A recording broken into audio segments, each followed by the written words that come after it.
People often think they can heal old wounds, but sometimes they just cover them up slowly.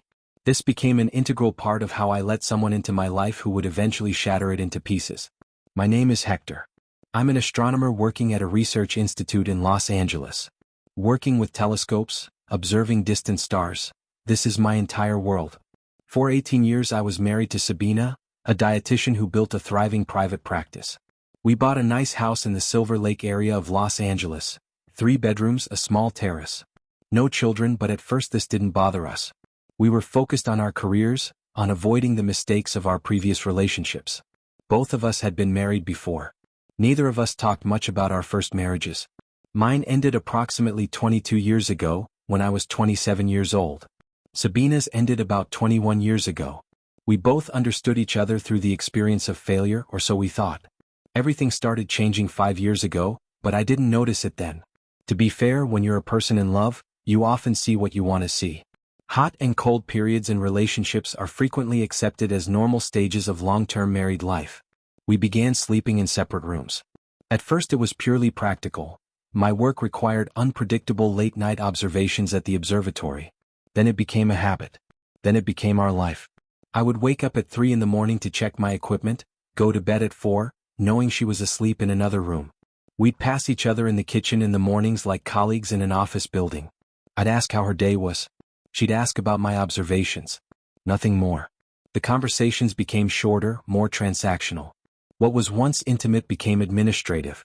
One moment changed everything. It happened in November 2024, just as I was preparing for observations of the Leonids meteor shower. Sabina told me she was going to a store in Los Feliz to buy dietary supplements for her clients. That trip usually took an hour each way. But there was something in the way she was preparing. She applied makeup. Not simple daytime makeup, but evening makeup. She wore new black lingerie that I'd never seen before. She sprayed herself with a new perfume that smelled floral and expensive. I said nothing. We had long stopped asking each other about detailed plans. It was one of many things that had changed between us. When she left the house, I did something I'd never done before. I opened my laptop and logged into our joint bank account. I knew the password. We'd never hidden these things from each other. I started reviewing expenses from the past 3 months. What I saw made my heart beat differently. Not from love, but from something raw and cold. Hotel charges in Indio. 2, then 3, then 5 bookings. One hotel appeared again and again, a quiet boutique hotel away from the main strip. Restaurant expenses nearby. Separately, because for herself she only bought coffees and salads at the cafe near her clinic. Separate charges for massage and spa treatments in Indio. It was related to the Coachella Valley Music and Arts Festival. I held my breath. Sabina had always said she hated electronic music, that big festivals were collective madness, that she didn't understand people who went to them. She even joked about my colleagues from the observatory who sometimes drove out to music festivals on weekends. I opened the calendar on her nightstand. There were several entries: Indio, relaxation, and just dots on dates when she was in Los Angeles but told people at work she was spending time at home. I checked her smartphone. It was lying on the kitchen counter. She always left it unlocked when she was home. There were many photos from Malibu Beach dated months ago, some of which I didn't remember.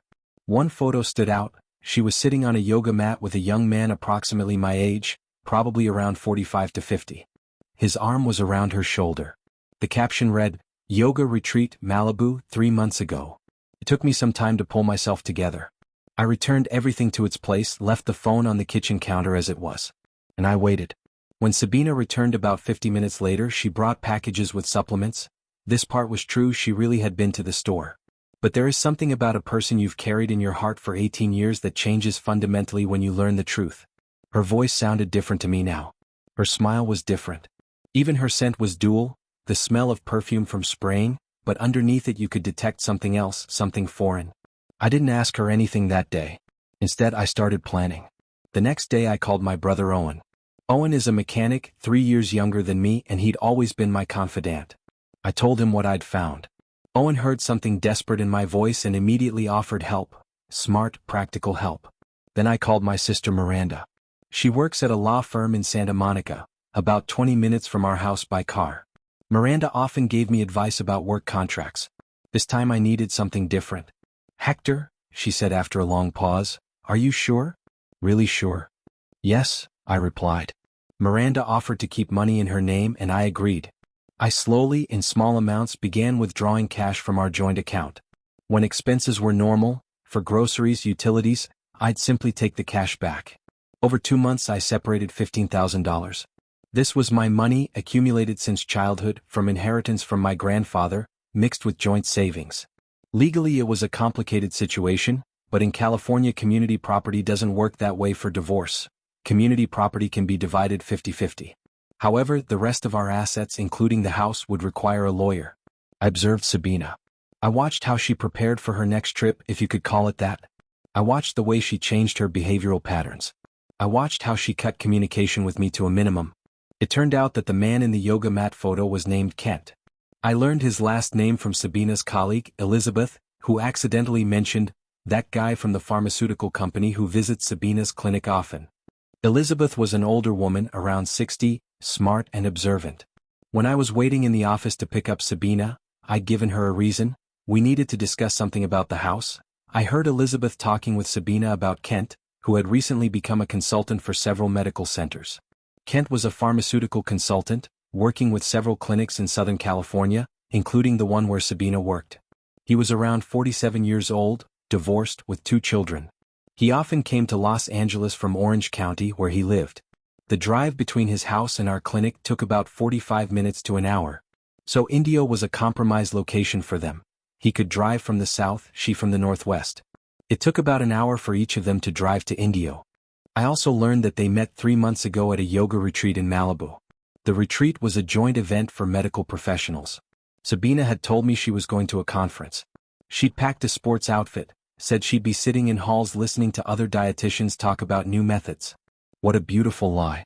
Throughout December I continued working, observing, documenting. I told no one except Owen and Miranda, and no one else knew. I needed to be strategic. I let Sabina believe everything was normal while I prepared for the next step. Finally, on New Year's Eve, I decided it was time to talk to a lawyer. I turned to the firm where Miranda worked. They gave me a recommendation for a lawyer who specialized in family law in California.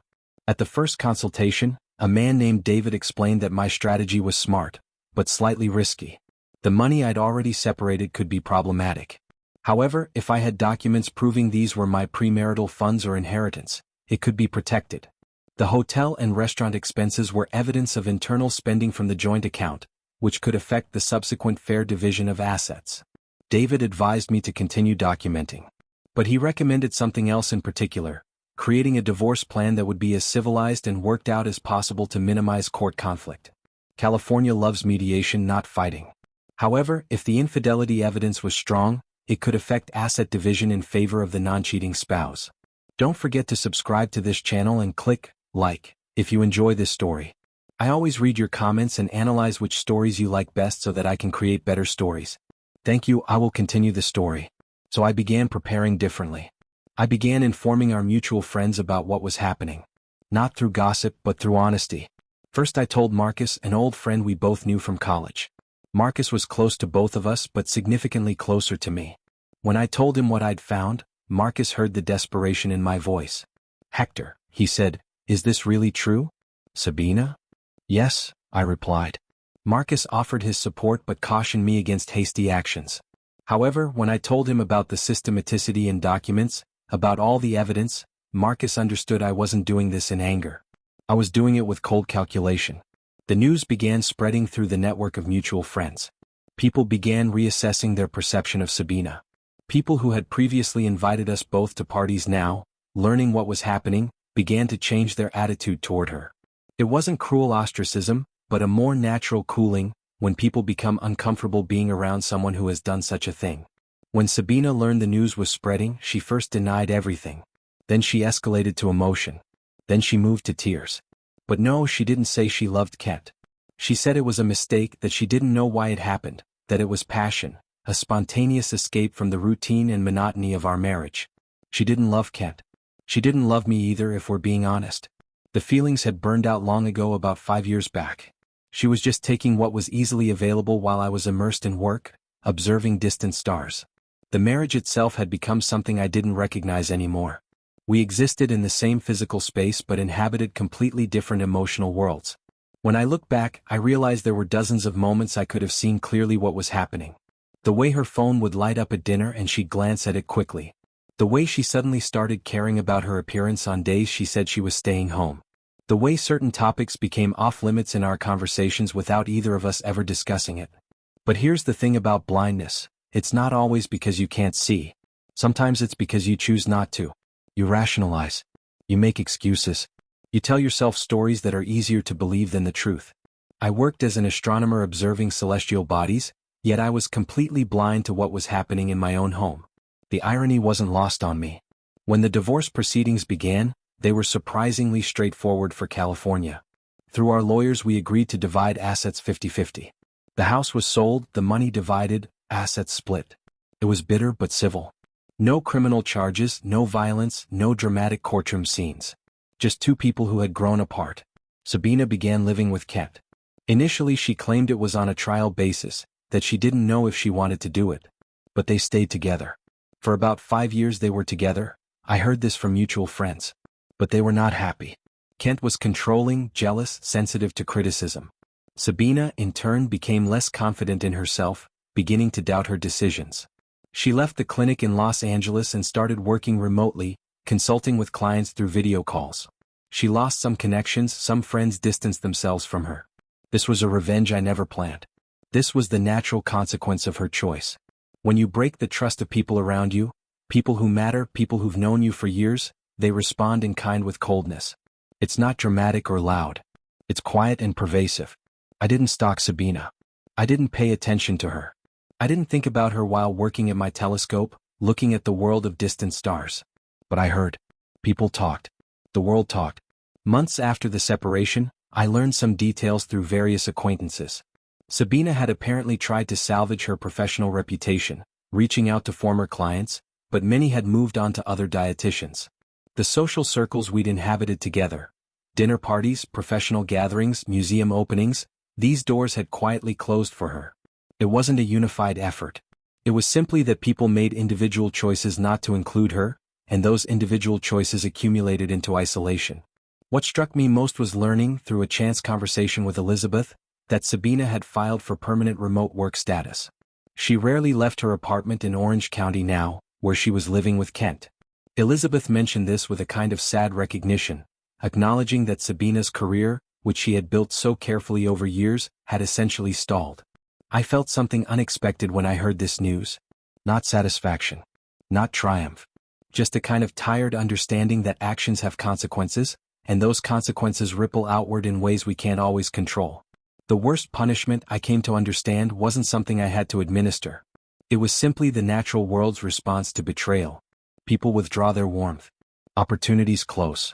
The life you built with someone and the life you destroyed with someone, these aren't easily separated. When you shatter the trust of many, the fallout affects everything. Owen occasionally asked if I was okay. He knew I was watching from a distance, not out of obsession but out of a kind of grim curiosity. "You can let it go now," he told me once. And he was right. By that point, the active damage had already been done through natural channels. Her choices had isolated her more effectively than anything I could have engineered. My own life moved forward. I received promotions at the observatory. I started giving lectures about my research findings. I went on dates, though none of them particularly meaningful at first. But gradually, slowly, I began to understand that there was life beyond betrayal. The money I had set aside, the $15,000, I eventually split between my sister and brother as a thank you for their help. Miranda refused to accept more than a small portion, insisting the rest go to Owen. We never had to use those savings in any significant way during the divorce, but having them gave me security and control during a time when everything felt uncertain. 2 years after the divorce was finalized, I ran into one of our mutual friends, Sarah, at a grocery store in Silver Lake. We'd kept in touch sporadically. She told me something that stuck with me. "You know, Hector, I always wondered why you handled everything so calmly. Most people would have been angry, would have wanted revenge." I was angry, I told her honestly. But anger is an expensive luxury. The best thing I did was let her make her own choices and live with them. Sarah nodded thoughtfully. "Well, for what it's worth, everyone respects how you handled it. Even the mutual friends who stayed friendly with Sabina because of proximity or obligation, they lost respect for her in a way that surprised even them." This was the thing about betrayal in a tightly connected community. You can't hide it. Not really. The actions cascade through social networks, and while some people might remain neutral or kind, the fundamental shift in how people perceive you is nearly impossible to undo. A few months after running into Sarah, I received an unexpected visit from Elizabeth, Sabina's former colleague. She came to the observatory where I worked, asking if we could talk somewhere private. We sat in my office, surrounded by books about celestial mechanics and framed photographs of nebulas. I wanted to tell you something, Elizabeth said carefully. I feel like you should know given everything that happened. Sabina's been trying to reach out to some of her old clients, apologizing, asking if they'd reconsider working with her. Most of them have refused. Some were polite about it, others, well, they weren't kind. I listened quietly as Elizabeth described how Sabina's professional network had essentially crumbled. She tried to rebuild her practice in Orange County, but the reputation had followed her. Word traveled through professional circles. Not through gossip, but through the natural information networks that exist among healthcare practitioners. She looked different the last time I saw her, Elizabeth continued. Older somehow. Like she'd stopped believing in herself entirely. I felt sorry for her, but I also thought, after what she did and knowing you handled it with such dignity, well, I thought you should know that the consequences have been quite severe. I thanked Elizabeth for telling me. After she left, I sat alone in my office for a long time, thinking about how completely different the trajectory of Sabina's life had become compared to what she might have expected when she was meeting Kent at that yoga retreat in Malibu. The thing about betrayal is that people often imagine consequences will come from the betrayed person. They expect anger, confrontation, perhaps legal retaliation. What they don't anticipate is that the consequences come from everywhere else. From society, from professional communities, from the basic human tendency to lose trust in someone who has demonstrated they cannot be trusted. 3 years after the divorce, I accepted a position that required significant travel, research collaborations in Arizona and Chile. This took me away from Los Angeles for extended periods, which suited me fine. I was ready to leave behind the place where every street corner held memories, where mutual acquaintances could update me on Sabina's increasingly isolated life. The distance was healing not because I was running away but because I was moving toward something new. During my time in Chile, I spent 3 months working at an observatory high in the Atacama Desert. It was there, surrounded by the clearest night skies on Earth, that I finally felt the weight of the entire experience lift from my shoulders. Looking up at stars that had traveled thousands of years to reach my eyes, contemplating the scale of the universe, put human betrayal into perspective. It mattered, yes. It had hurt, absolutely. But it wasn't the center of my universe anymore. Years passed. I didn't think about her often anymore. My work consumed me in a way that was both escapist and genuinely fulfilling. I discovered something new about the universe, nothing earth-shattering but meaningful enough to be published in several journals. I gave talks at universities. I trained younger astronomers. I even mentored a brilliant young woman from Argentina who reminded me that there were still people capable of dedication and integrity in their work and relationships. Life, as it turns out, is quite good when you're not spending your energy on betrayal and revenge. The last I heard about Sabina, she and Kent had separated. It had been amicable, which surprised me until I understood why. There was nothing left to fight over. They'd built something toxic together and eventually recognized it. She moved back to Northern California to be closer to her sister. Her career in nutrition consulting had essentially disappeared, replaced by occasional freelance work helping older clients navigate dietary supplements online. According to one mutual acquaintance who ran into her at a health food store, she seemed resigned to this simpler life, almost relieved to be removed from the professional circles where she'd once thrived. I didn't contact her. I didn't wish her well or wish her ill. She had become a stranger, someone I'd shared 18 years with but no longer knew. The person I married didn't exist anymore. She'd been replaced by someone I couldn't recognize. And the person Kent had attracted with his promises of escape and passion had evolved into someone trapped by poor choices and their lasting consequences. What I learned from this entire experience was something simple but profound. The greatest revenge isn't what you do to someone. It's what you allow them to do to themselves through their own choices. Every action she took to continue the affair, every lie she told, every bridge she burned with people who cared about her, these were her own hands working against her. Every decision Kent made to pursue a woman he didn't truly love, and her decision to abandon the life she'd built with me, these created a karma that neither of us had to enforce. My role was simply not to stop her. My role was to step aside and let the natural consequences unfold. I gathered the evidence, I informed the people who deserved to know the truth, and then I removed myself from the equation. That's when the real consequences began, not from me but from the world responding to her choices the way the world always does. Years later I would meet someone new. Not immediately and not out of desperation to fill the void. But eventually, after enough time had passed that I could trust my own judgment again. She was a physicist who worked at a different research institute, and we met at a conference in Berkeley. Our relationship developed slowly, built on honesty and genuine connection rather than the comfortable illusions Sabina and I had constructed. What I never told her was the full extent of my previous marriage's collapse. What I did tell her was this: I learned something important about myself. I learned that I'm capable of clarity even in the midst of pain. I learned that patience is sometimes the most powerful tool. And I learned that the best revenge isn't something you create. It's something you allow to happen naturally by being honest and not interfering with the consequences of others' choices. Thank you for watching this video. YouTube may no longer suggest my channel to you, so subscribe to it to receive new interesting stories. You will also help the channel grow and improve the quality of its content. The screen now displays a playlist with other interesting stories that you can listen to. You can also write in the comments what stories you would like to see on the channel.